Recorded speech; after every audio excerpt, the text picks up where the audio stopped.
In 1908, when the Model T came on the scene, a demand for gasoline started that was not there before.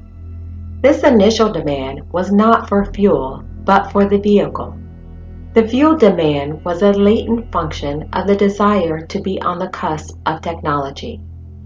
As the desire for automobiles increased, the design and capability had to change along with the increased consumer attention. This meant the fuel technology had to evolve right along with the vehicle design. For years, the design was all that consumers were focused on. It became more about comfort than function, comfortable ride and comfortable use. We wanted vehicles that parked themselves, vehicles that could climb steep terrain, navigate snow and water-covered roads, charge our mobile phones, and does not require a key. However, when it came to modernizing the gasoline engine, innovation stalled. Why did it stall? For decades, consumers were enamored with the roar of a vehicle engine. It gave the driver a feeling of power, was a sign of strength, and even prestige. This love affair with the engine is a reason why automakers did not seek to progress the gasoline engine. In fact, some looked to boost the roar by inauthentic means. It became about how much smoke a vehicle could emit and how loud it would roar when driven. The larger the engine, the stronger the vehicle. This was especially popular when culture was focused on being built tough. Hence, the SUV was born. So if one was going to drive a sedan, it needed to match the power of the SUV, and an engine roar would do that. Like the sound of roaring engines, the voice of environmentalists began to boom. As engines got bigger, people began to consider how the emissions of the millions of vehicles on the road would impact air quality.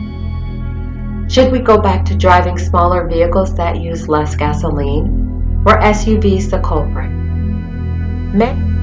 Manufacturers were not going to stop producing their top moneymakers and retool plants because of what a few scientists were saying. So who could get their attention and drive change?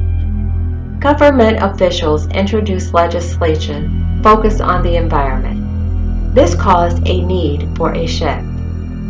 With this shift, car manufacturers began to design with the environment in mind. They began to do more than adjust how they build, but began to change what they build. Ford Motor Company Executive Chair Bill Ford stated, "We see no conflict between business goals and social and environmental needs. I believe the distinction between a good company and a great one is this. A good company delivers excellent products and services. A great one delivers products and services that strives to make the world a better place." He does not stand alone. Other automakers are also making similar commitments. To put proof to words, the engine had to change. How vehicles were fueled had to change. With the introduction of Tesla, Elon Musk was one of the first to successfully move from concept to a valuable product. When Tesla came on the scene, it disrupted the market. Car companies from Ferrari and Aston Martin to Ford and GM all found themselves competing with Tesla. They began to compete and evolve because Tesla was able to do something they had not.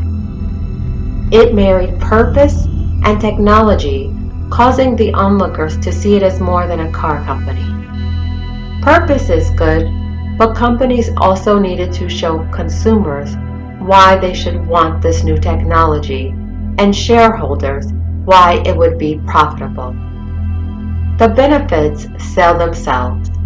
The absence of a gasoline engine means savings at the pump. While electricity does cost, it is less than that of gasoline, and the impact to the environment is significant. Low maintenance costs cannot be ignored. No more service appointments for oil changes or offers of unnecessary air filters. Some governments also offered financial incentives in the form of vouchers or tax credit for purchasing an electric vehicle. The transition from gasoline to electricity is not without drawbacks. Electric vehicles have a range. That range is subject to how long the battery can remain charged. The most convenient charging location would be at home, which translates to cost for the consumer to install. The benefit of doing good for the environment by reducing one's carbon footprint is a feeling that far exceeds any of the drawbacks. Vehicles running on gasoline are emitting greenhouse gases into the environment in ways that electric vehicles do not. In addition to being good for the environment, it also needed to be good for investors. Tesla proved this possible. Meanwhile, governmental regulations are driving pressure to increase manufacturing of electric vehicles. But the urgency and motivation for change was also driven by the need to remain relevant.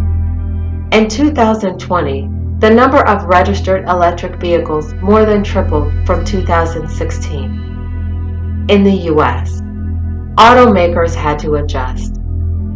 In conclusion, automakers are no longer content with providing transportation. Vehicles need to do more than take us from one place to another. Despite the fear of change, automakers are taking risks to create tomorrow while giving individuals the opportunity to contribute to improving the environment by choosing what to drive. But does everyone have the option to be part of this evolution from gas to electric? Or will some be left in the dust?